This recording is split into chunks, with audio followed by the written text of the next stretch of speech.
Ciao ragazzi, benvenuti in questo nuovo video. Io sono il vostro solito Simone Baldassin e oggi andiamo a affrontare la settima lezione del mini videocorso di HTML, CSS, di web design.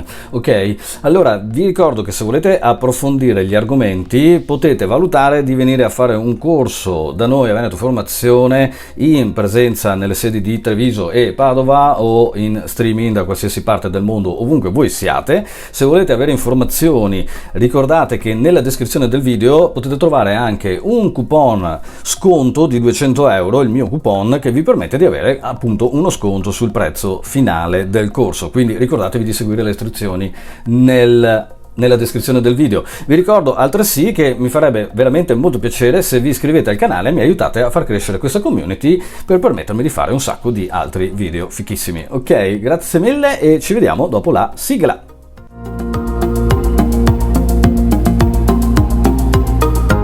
Bene. Allora, intanto mi scuso per la voce perché ultimamente ho un calo di voce, ma in realtà la voce è rocchissima ultimamente, non so come mai, ho un calo mostruoso, evidentemente a forza di parlare per il cazzo queste cose succedono. Ok, oggi parliamo di pseudo elementi. Nel video precedente abbiamo visto quelli che sono alcune delle pseudo classi che possiamo utilizzare nei nostri marcatori, nello specifico abbiamo visto quelle che possiamo usare nel marcatore A. Ce ne sono un altro sterminio, ma non le vedremo oggi, ma andremo a vederle nel video della prossima settimana, dove parleremo delle liste elenco, se non cambio idea, e andremo ad assegnare queste pseudo classi, questi pseudo elementi in maniera più utile alla causa. Oggi volevo entrare proprio nel concetto di che cos'è uno pseudo elemento. Allora, di fatto gli pseudo elementi sono elementi che andiamo ad assegnare ai nostri marcatori che ci permettono di aggiungere un contenuto a livello visivo, ok, a quello che è il nostro marcatore HTML. Per spiegare questa cosa voglio farvi un esempio molto semplice, anche se è un esempio che ovviamente a lato pratico non utilizzerete praticamente mai nel lavoro, ok? Se io vado adesso nel mio bel body e faccio 3 paragrafi, tipo faccio 3 P, ok? E in uno di questi P vado ad inserire un nome, scrivo Aldo, Giovanni, indovinate il terzo, e Giacomo, ok? Qui prenderò una violazione per copyright, suppongo, ok? Bene, allora, ho assegnato il paragrafo e ho inserito una serie di nomi. Supponiamo che io voglia andare a assegnare una scritta, ok, prima di questi nomi. Adesso qui abbiamo semplicemente i nostri 3 nomi, vedete, Aldo, Giovanni e Giacomo. Io vorrei che prima di questi nomi che vado ad inserire apparisse un testo con scritto il mio nome è, ad esempio, ok? Per fare questo posso utilizzare degli pseudo elementi. Andiamo nel foglio di stile e vediamo di cosa si tratta. Allora, in prima battuta scrivo il mio P e poi metto i doppi 2 punti. Vedete, si aprono tutta una serie di pseudo elementi. Allora, i doppi 2 punti vanno a identificare gli pseudo elementi, i 2 punti e basta invece vanno a identificare le pseudo classi. Questa è semplicemente una direttiva che ha dato il V3C, il consorzio che si occupa degli standard. In realtà, se anche scrivessimo gli pseudo elementi scrivendo solamente i 2 punti, funzionerebbe tutto perfettamente. Quindi questa cosa qua la dobbiamo prendere semplicemente come una convenzione di scrittura.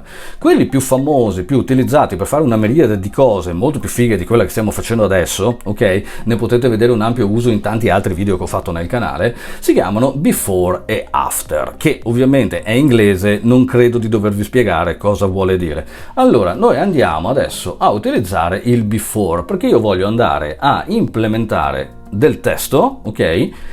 Prima del marcatore, prima del contenuto del marcatore. Quindi apro e chiudo le parentesi grafe, devo fare questa dichiarazione in primis, content, 2 punti, e qui vado a definire il testo, il contenuto che voglio assegnare. Il mio nome è 2 punti, metto anche uno spazio ovviamente perché risulta corretto ovviamente grammaticalmente.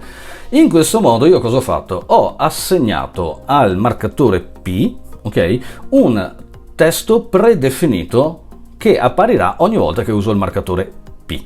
Se adesso vado a ricaricare la mia paginetta, vedrete che appare di default questo predefinito davanti ai nomi che ho inserito. Faccio notare che trattasi proprio di testo predefinito perché se io vado a evidenziare, vedete, non è selezionabile. Perché non è un testo effettivo, io poi lo posso anche vedere a livello codice. Se vado a ispezionare l'elemento, vedrò che questo testo fa proprio parte, vedete, della pseudo elemento before, che va a mostrarci qual è il suo contenuto, ok? Quindi niente che faccia parte effettivamente del testo. Per cosa possiamo usare questo? Beh, lo possiamo usare per fare before e after, per fare un sacco di cose. Possiamo aggiungere degli elementi, per esempio un classico è quello del trattino che mettiamo a destra e a sinistra magari in un testo, ok? È una cosa che potete vedere anche direttamente nel mio sito, per esempio. Se vado nel mio sito è stato fatto un utilizzo di before per creare queste lineette qui, vedete, per esempio, o per andare a creare questa lineetta qui. Ma sono veramente tantissime le occorrenze in cui possiamo utilizzare questi pseudo elementi in maniera utile per creare delle forme grafiche o dei contorni interessanti a quelli che sono i nostri marcatori HTML. Ok? Questo è quanto, ripeto, ce ne sono veramente tantissimi, ma come vi dicevo all'inizio, li rivedremo nel prossimo video, così li possiamo effettivamente andare a applicare in maniera concreta a qualcosa per capire quali sono altre pseudo classi che fanno cose veramente utili e fighe che ci serviranno e quali sono altri pseudo elementi che possiamo utilizzare in maniera molto più concreta di quanto ho fatto in questo esempio. La seconda cosa di cui vi volevo parlare oggi è la regola display. Allora, di fondo noi sappiamo che, e l'abbiamo visto ovviamente nelle lezioni precedenti, che i marcatori possono essere in linea o di blocco. Quindi abbiamo dei marcatori di blocco che mandano a capo, tipo i titoli, i paragrafi, e poi dei marcatori inline che invece mantengono le cose una a fianco all'altra, come ad esempio le immagini, il marcatore A, strong, EM, span e quant'altro, ok? Quello che non sappiamo e che impariamo oggi è che grazie alla proprietà display io posso andare a modificare la natura dei marcatori a mio piacere, ok? Adesso, giusto per anche in questo caso fare un esempio banalissimo, io posso andare a creare un H1 che sappiamo essere un marcatore di blocco e richiamare la proprietà display, senza stare lì ovviamente ad applicare, perché non abbiamo effettivamente il marcatore che ci mostra le cose. Vediamo quali sono questi display, quelli che interessano a noi, presumibilmente. Molti altri sinceramente non mi interessano. Allora abbiamo il display block e l'H1 è già a tutti gli effetti un marcatore di blocco, ok? Quindi posso prendere, che ne so, uno span e trasformarlo in un marcatore di blocco semplicemente dichiarando display block, ok? Poi abbiamo il display inline, quindi potrei prendere questo H1 che è un marcatore di blocco e trasformarlo in un marcatore in linea, quindi permettergli di affiancarsi ad altre cose. Poi abbiamo inline block. Inline block è veramente molto utile perché permette di avere le proprietà di entrambe le situazioni, quindi di blocco e in linea. Di fatto cosa fa?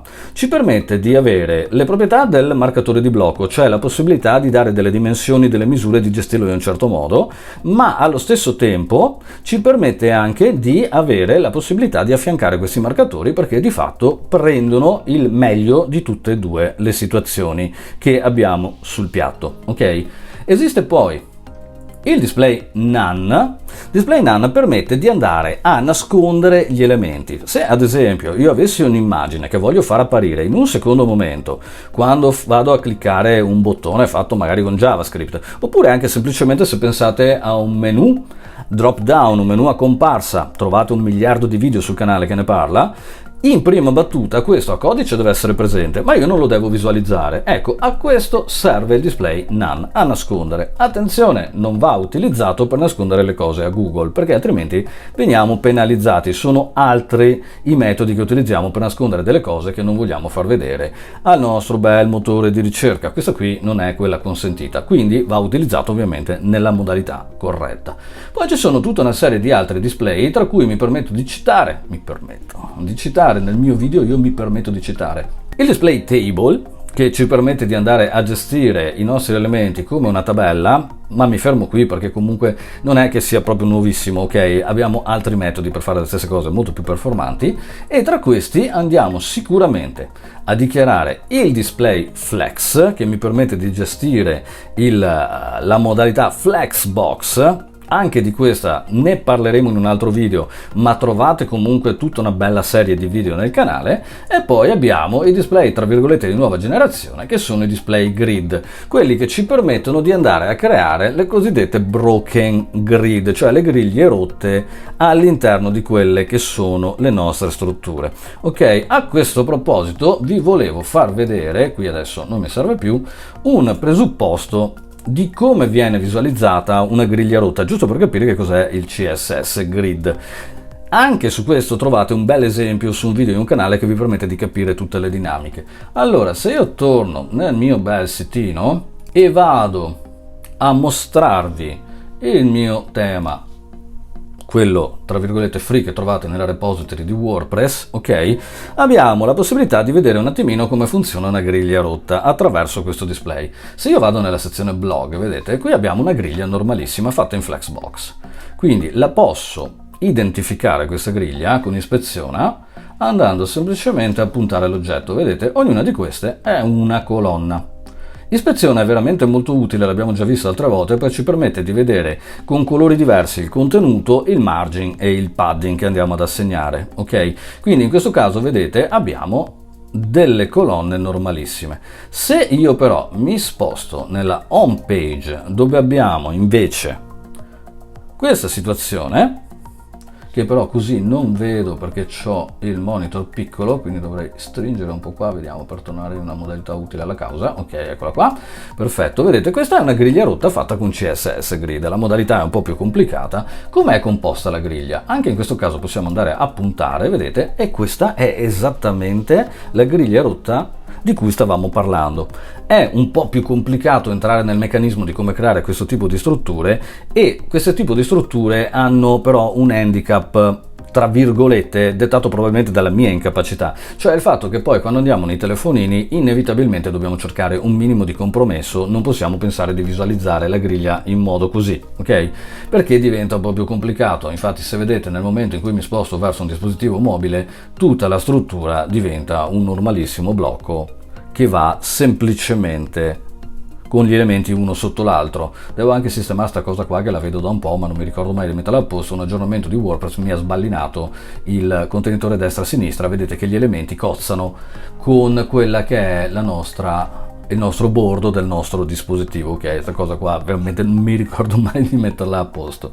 Ok, bene. Allora, per oggi è tutto. Noi abbiamo terminato questa lezione che è un po' più breve delle altre, ma sono comunque cose molto importanti da capire. Noi ci vediamo la prossima settimana ritornando sull'argomento pseudoclassi, pseudoelementi, e introduciamo le liste elenco. Io come sempre vi saluto, vi ringrazio per avermi seguito, ricordate di lasciarmi tutte le domande nei commenti e di iscrivervi al canale o lasciarmi un bel like al video se il video vi è servito a qualcosa, ok? E noi come sempre ci vediamo alla prossima. See you next time!